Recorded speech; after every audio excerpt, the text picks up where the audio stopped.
आज हमारे साथ जुड़े हुए हैं कोलकाता हावड़ा के पृष्ठभूमि पर एक बड़ा राजनेता।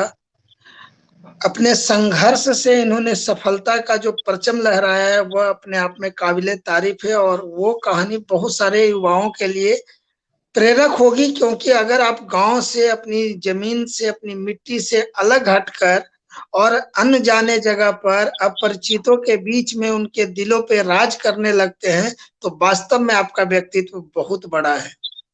कुछ ऐसी ही कहानी है आदरणीय उमेश कुमार राय जी का। उमेश कुमार राय जी हावड़ा में रहते हैं और हावड़ा के पृष्ठभूमि पर जिस प्रकार से इन्होंने राजनीति में परचम लहराया है वह काबिले तारीफ है। तो बहुत बहुत स्वागत है आपका, अभिनंदन है खबरपुर के आज इस कार्यक्रम में। और मैं सबसे पहले आपसे यही जानना चाहूंगा कि आप मूलतः कहाँ के रहने वाले हैं और कोलकाता कैसे पहुंचे। जी, ऐसा है कि मैं मूलतः गाजीपुर जिला के मोहम्मदाबाद तहसील में छोटा सा गांव है, गंगा के किनारे पलियां। पलियां बुजुर्ग के नाम से उस गांव को जाना जाता है।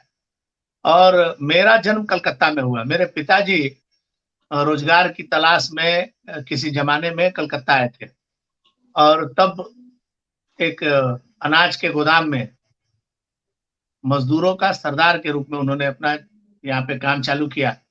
और बड़ा परिवार था, संयुक्त परिवार। पूरे परिवार का भरण पोषण करना, यहाँ से लेकर गांव तक लोगों को संभालना, अपने भाइयों को स्थापित करना, बेटा बेटियों का विवाह कराना, इस तरह की बहुत जिम्मेवारियां उनके ऊपर थी।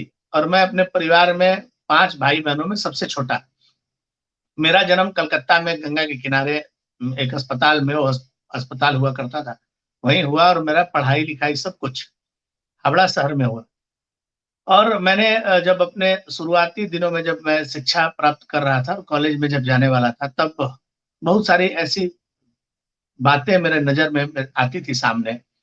जब बड़ी संख्या में उत्तर प्रदेश, बिहार, राजस्थान के प्रवासी लोग मेरे क्षेत्र में रहते हैं। वो बहुत दिनों से यहाँ रहने वाले हैं, कई दशकों से रहते हैं। कई लोगों के तो कई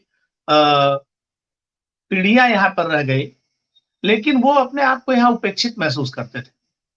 थाना में भी अंदर जाने के पहले उनको 5 बार विचार करना पड़ता था कि हम थाना में कैसे घुसे।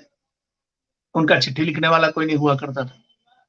ऐसे स्थिति में इन लोगों को देखकर मेरे मन में ऐसा आता था कि क्यों नहीं इनका मदद करने वाला भी कोई हो। जबकि तब सत्ताधारी पार्टी वामपंथियों का बड़ा बोलबाला था और हमारे क्षेत्र में तब वामपंथी नेता छपरा जिला के बाबू साहब यहाँ के विधायक हुआ करते थे। लेकिन उनके विधायक होने पर सिर्फ लोगों को ऐसा एहसास होता था कि कोई अपना आदमी विधायक है, लेकिन होता किसी का कुछ भी नहीं था। चूंकि वामपंथियों के पार्टी में कोई व्यक्ति कुछ कर नहीं सकता है, पार्टी एक सिस्टम से चलती है, तो लोग उपेक्षित थे। लोग अपने अधिकार के लिए इधर उधर भटकते थे, उनकी आवाज बनकर कोई सामने। उसी समय राम मंदिर आंदोलन शुरू हुआ था। शुरुआती दिनों में मैं राष्ट्रीय स्वयंसेवक संघ के शाखा में, जब मैं क्लास 5 में पढ़ता था, तब जाना शुरू किया।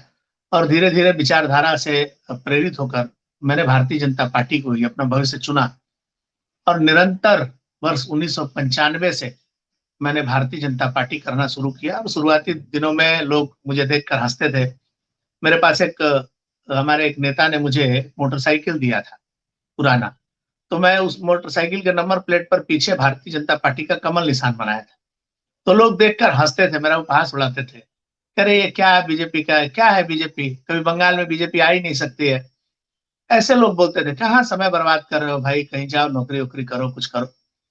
लेकिन चूंकि मेरा पार्टी के प्रति दीवानगी था और कुछ करना चाहता था, तो निरंतर प्रयास से पहली बार मुझे 2011 में भारतीय जनता पार्टी ने मेरे खुद के विधानसभा में मुझे उम्मीदवार बनाया था। तब भारतीय जनता पार्टी इस विधानसभा में चौथे नंबर की पार्टी हुआ करती थी। कुल मिलाकर भारतीय जनता पार्टी को 4000 वोट मिलते थे।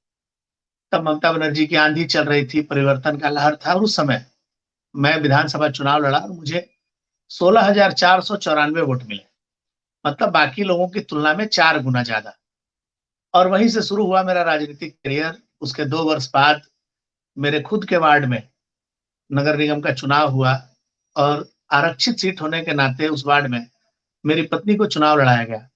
मेरी पत्नी बक्सर की रहने वाली है। बक्सर में गंगा के किनारे, मेरे गांव के ठीक उस पार गंगा नदी के किनारे मिसरवलिया एक गांव है, वहां की मेरी पत्नी तब की तत्कालीन हावड़ा की मेयर के खिलाफ चुनाव लड़ी। सत्ताधारी पार्टी वामपंथियों का बहुत बड़ा दबाव था यहाँ पर, और ऐसे में चुनाव लड़कर जनता के आशीर्वाद से हम लोगों ने तब के मेयर को हराकर पहली बार उत्तर हावड़ा में भारतीय जनता पार्टी का कमल खिला। और तो ये बात कर 5 रहे हैं साल आप तक 2013 की क्या? पार्षद 2013 के में रूप में लड़ी पत्नी थी ने चुनाव? काम किया, मैं उनका प्रतिनिधि। जी जी, 2013 में हम लोगों ने पार्षद का चुनाव जीता। 2018 में कार्यकाल खत्म हुआ, उसके बाद से अभी तक चुनाव नहीं हुआ।